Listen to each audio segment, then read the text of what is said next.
Let's welcome Anton, everyone. Hi. And it's time to DeFi. Hi everyone. My presentation is not technical today as usually because I'm mostly focused on the technical side of the question.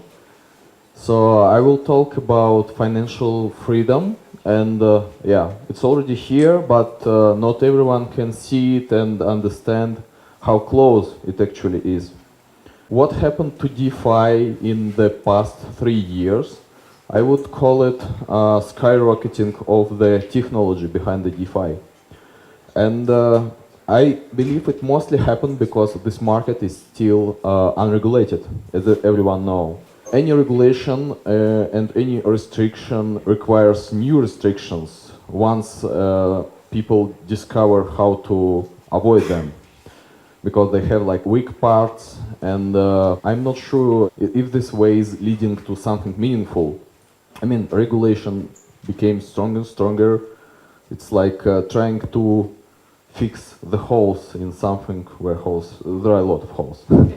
What is regulated DeFi, if it ever exists? As I said, regulation is not really a good thing for innovation, but it's also a thing which can co-live with existing solutions. Even in DeFi, some users who hear about this, they complain that regulated DeFi is not DeFi, it's impossible, but it's possible. Why not? But regulated DeFi is just a sub-DeFi. It's just sub-users, sub-protocols, sub-services. It's just small part of huge DeFi which can't be regulated because it's built mostly on technologies which do not allow any restrictions, moderations. They are free and open. DeFi is actually a freedom, such freedom which allows subset of users to play with self-restrictions. And I also want to show the core technologies, because most of the people who are not in DeFi but they're looking at this thing from the outside, they think initially that all this DeFi and crypto is about coins and their prices, but definitely it's not like this. From technical point of view, DeFi for now contains a few core technologies like decentralized exchanges and automated market makers, also money markets where you can have collateral of some asset and borrow another asset, and you can also do leverage using this. You can put Ether, borrow USDC, buy more Ether for this USDC, put it again as collateral and borrow more. You can turn your 1K of bucks to, for example, 4K of Ether and 3K debt. It's still 1K, but you have Forex exposure. You achieved like leverage thing on top of money markets. So it's like leverage protocol, but you can do it even without having leverage protocol built. You can just use money market manually to spin up your position. There are also synthetic assets. They usually bring foreign assets, like you can buy securities like Tesla, Apple assets right on blockchain, or you can also compose synthetic assets which itself is leverage or something, but they're not fully collateralized by design. So you could get only part of the potential P&L in some cases, not in every case. And derivatives, all these things which exist in traditional finance for tens of years, since most of them were invented in Netherlands, they are now becoming available on blockchain, and they are built on different technologies. Some of them are more synthetic based, some of them are fully collateralized, and the things as options, insurance, futures and everything, it's also becoming alive on a lot of different protocols. The most famous I named here, Opium. And in traditional finance, if you would see on volumes, which happens on derivatives and on spot market, usually derivatives have like 10 times more volumes. But in crypto, it's not yet there. Derivatives are much lower than spot volumes.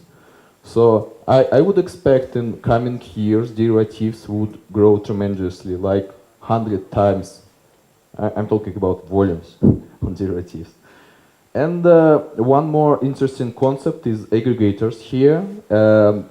Mostly because all of these protocols, they are permissionless. It also allows other entities to interact with them in permissionless manner. So it's room for aggregation, for DEX aggregation, for derivatives aggregation, and yield aggregation, and everything.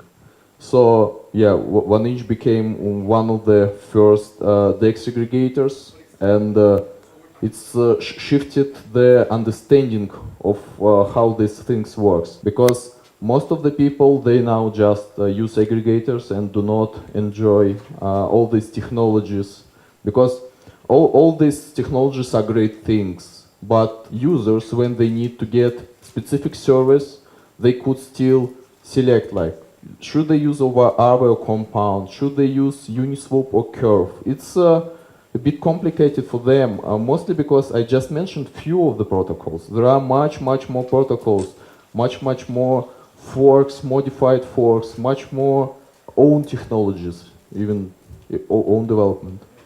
There is a huge room for aggregators to make the best decisions for users. Thank you.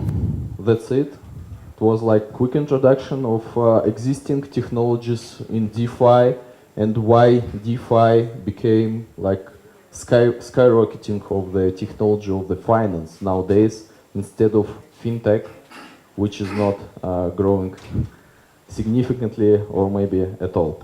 Thank you so much. I have a question for you. What do you think of the future of DeFi? So you listed the history, right? So we had this, then we had this. What do you see is the future? It's like existing huge sectors of DeFi. It's like core technologies. I hope to see more core technologies which is not existing yet. Some of these technologies were borrowed from traditional finance, like some of DEXs, they are order book based, and this is how it was in traditional finance and how it is in traditional finance. For example, automated market maker, it's not like trading with some kind of bot on centralized exchange. It's much different. AMM is like highly available service on chain with liquidity provided. It's like availability is 100%, comparing to any other solution on centralized exchange or any other market. And also money markets. The core idea of money marketing, when you can provide, it's like mutual borrowing pools. So people put their assets in the pools and borrow from another pools. This concept existed, but it was hidden behind banks and other structures. But these technologies, they bring all these cool ideas which can be accessed by users, and they are implemented in smart contracts. This means that there is no anyone between those who are mutually borrowing from each other.